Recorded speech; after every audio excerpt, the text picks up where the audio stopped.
History, they say, is written by the victors. But what of the stories untold, the questions unanswered, the controversies that linger long after the ink has dried? We often view the past as a settled matter, a linear progression of events leading to the present.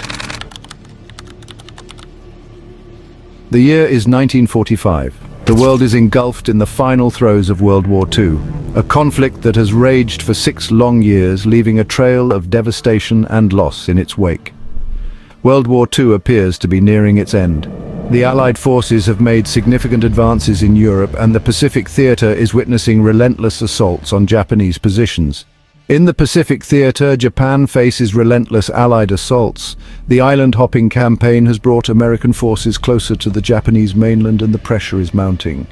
On August 6, 1945, an American B-29 bomber, the Enola Gay, takes off from Tinian, carrying an atomic bomb codenamed Little Boy. This mission, shrouded in secrecy, marks a pivotal moment in history.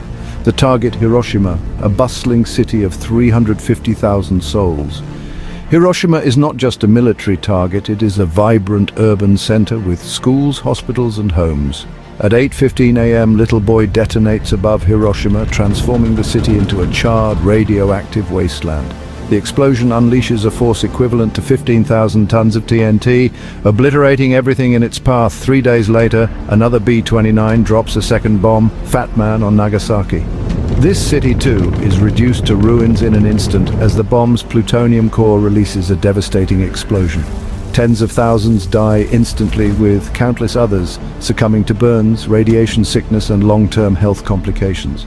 The survivors, known as hibakusha, endure unimaginable suffering and stigmatization. The bombings bring a swift end to World War II, but usher in the atomic age. The world is now acutely aware of the destructive power of nuclear weapons, and a new era of geopolitical tension begins. Was the use of atomic weapons justified?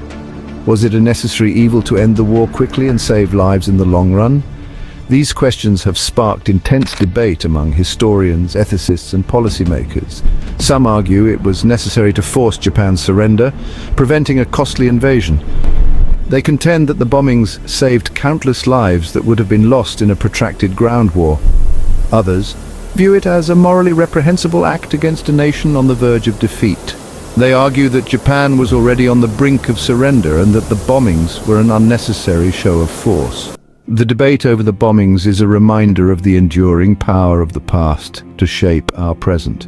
It forces us to confront difficult questions about the ethics of war and the responsibilities of those who wield immense power. The questions raised by Hiroshima and Nagasaki continue to resonate deeply in our own time. As we grapple with the legacy of these events, we are reminded of the profound impact that decisions made in moments of crisis can have on the course of history. The bombings also sparked global movements for nuclear disarmament and peace. Activists and leaders around the world have called for the abolition of nuclear weapons, advocating for a future free from the threat of atomic annihilation. The stories of the survivors, the hibakusha, serve as powerful testimonies to the horrors of nuclear warfare. Their voices remind us of the human cost of these weapons and the importance of striving for a more peaceful world. Memorials and remembrance ceremonies in Hiroshima and Nagasaki honor the victims and serve as a solemn reminder of the past. The Hiroshima Peace Memorial, also known as the Atomic Bomb Dome, stands as a symbol of resilience and hope.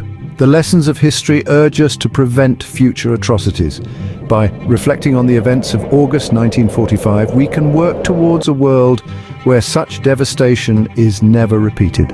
The ongoing relevance of Hiroshima and Nagasaki in discussions about global security challenges underscores the need for vigilance and cooperation. As we navigate an uncertain future, the past offers valuable insights and warnings. Ultimately, the legacy of the atomic bombings is a call to action.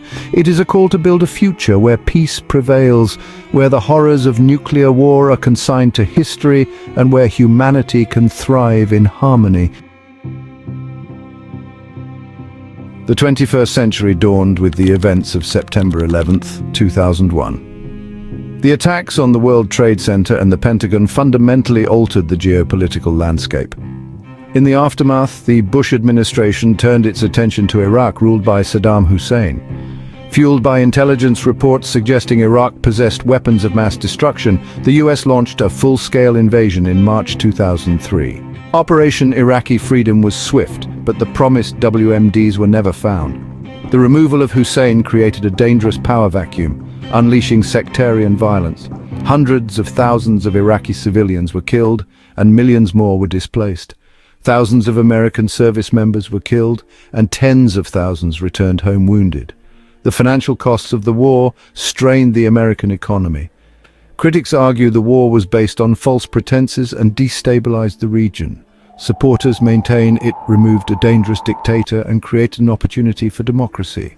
The Iraq War stands as a cautionary tale about the use of American military power. It is a reminder that even well-intentioned actions can have unforeseen and devastating consequences. From the ashes of French colonialism rose a new struggle in Southeast Asia, the Vietnam War. The United States, driven by the domino theory, committed to preventing the communist North Vietnamese from overrunning the democratic South. What began as a limited intervention escalated into a full-blown conflict. American soldiers fought a brutal guerrilla war in dense jungles against a determined enemy. The Viet Cong employed guerrilla tactics, blending in with civilians and using underground tunnels. The air war saw American bombers dropping millions of tons of ordnance. Public opinion in the US turned against the war, sparking massive anti-war protests. The Vietnam War exposed deep divisions within American society.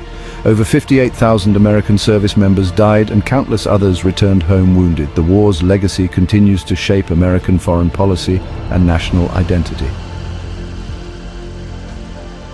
Few chapters are as dark as the forced removal of Native American tribes during the 19th century.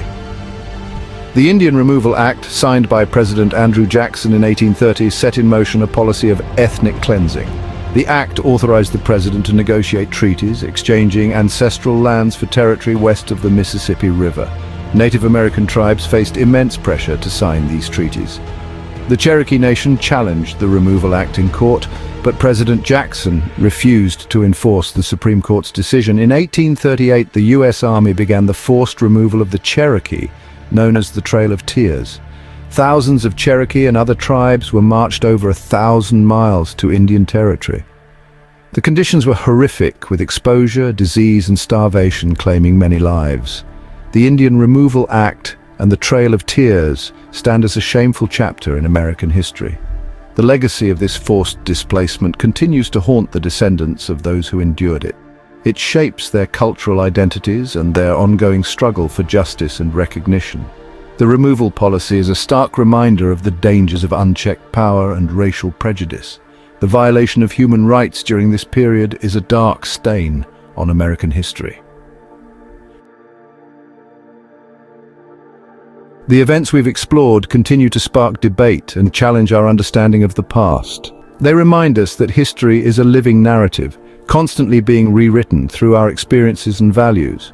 To grapple with historical controversies is to confront the complexities of human nature and the enduring legacies of our choices.